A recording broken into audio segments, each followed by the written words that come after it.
नमस्कार मित्रांनो, मी ॲडव्होकेट अविनाश निलंगेकर. मित्रांनो, आपल्याला बरेच अधिकार त्या ठिकाणी प्राप्त झालेले आहेत. त्यापैकी महत्त्वपूर्ण अधिकार म्हणजे मूलभूत अधिकार, जे की आपल्याला ह्या ठिकाणी संविधानानं दिलेलं आहे. भारतीय संविधानाने ज्याचा भारतामध्ये जन्म झालेला आहे त्या सर्वांचा ह्या मूलभूत अधिकारांवर अधिकार आहे.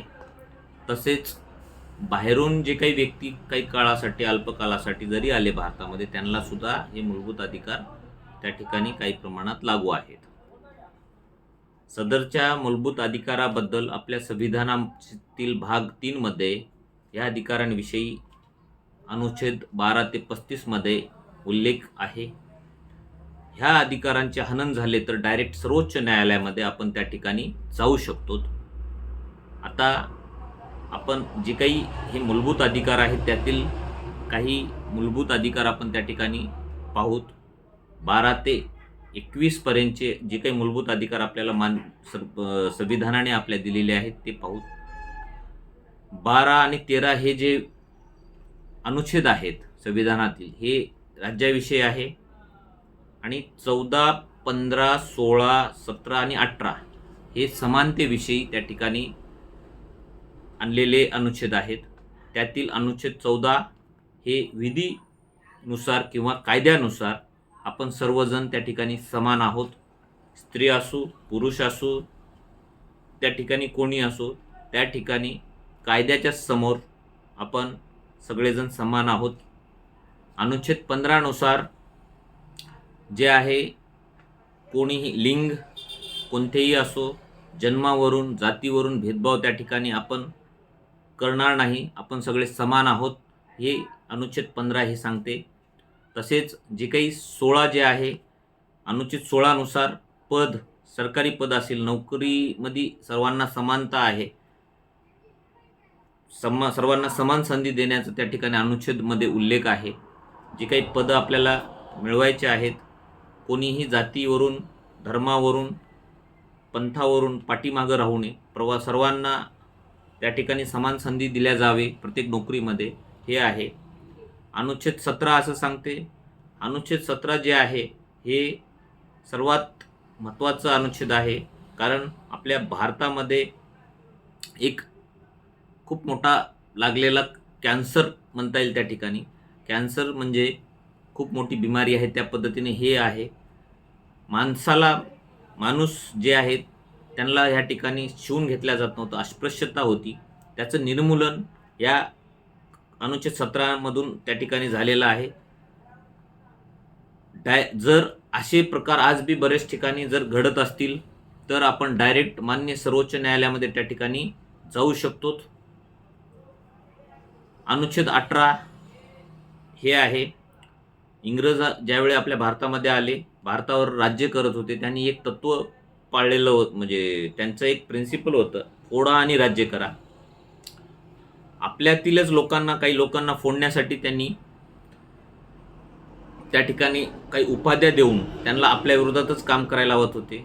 ते उपाध्या म्हणजे सर, नाईक असं त्या ठिकाणी त्या उपाध्या होत्या. ह्या उपाध्या त्या ठिकाणी संपवलेल्या आहेत आणि ह्या जागी ज्या काही उपाध्या आलेल्या आहेत आपल्या भारतामध्ये, त्या उपाध्या म्हणजे सामान्य माणसासाठी भारतरत्न, पद्मश्री अशा प्रकारचे जे काही उपाध्या आहेत त्या ठिकाणी आपल्याला त्या ठिकाणी देण्यात येतात. आणि सैन्यातून जे काही उपाध्या आहेत, परमवीर चक्र, अशोक चक्र, वीर चक्र अशा पद्धतीने त्या ठिकाणी उपाध्या आलेल्या आहेत.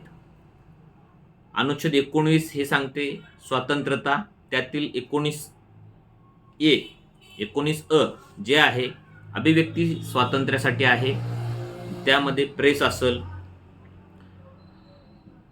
2004 पूर्वी आपल्याला केवळ शासकीय कार्यालय किंवा शाळा, संस्था ह्या ठिकाणीच तिरंगा फडकवण्याचे अधिकार होते. परंतु आपले जे काही स्टील किंग आहेत, व्यापारी आहेत, व्यावसायिक आहेत, त्यांनी, उद्योगपती आहेत, जिंदल स्टील किंग म्हणून आपण त्यांना ओळखतो, यांनी हे मान्य सर्वोच्च न्यायालयामध्ये याचिका दाखल केली. त्याच्यातून 2004 पासून आपल्याला त्या ठिकाणी झेंड्याचा अवमान न होणे ह्याची काळजी घेत प्रत्येकाला त्या ठिकाणी त्यांना हवं तिथं तिरंगा फडकवण्याचे अधिकार त्या ठिकाणी आपल्याला भेटलेले आहेत. तसेच सन 2005 मध्ये माहिती अधिकार अधिनियम हा कायदा आपल्याला यातूनच भेटलेला आहे, अभिव्यक्ती स्वातंत्र्यातून, जो की आपला मूलभूत अधिकार आहे, महत्त्वपूर्ण अधिकार आहे.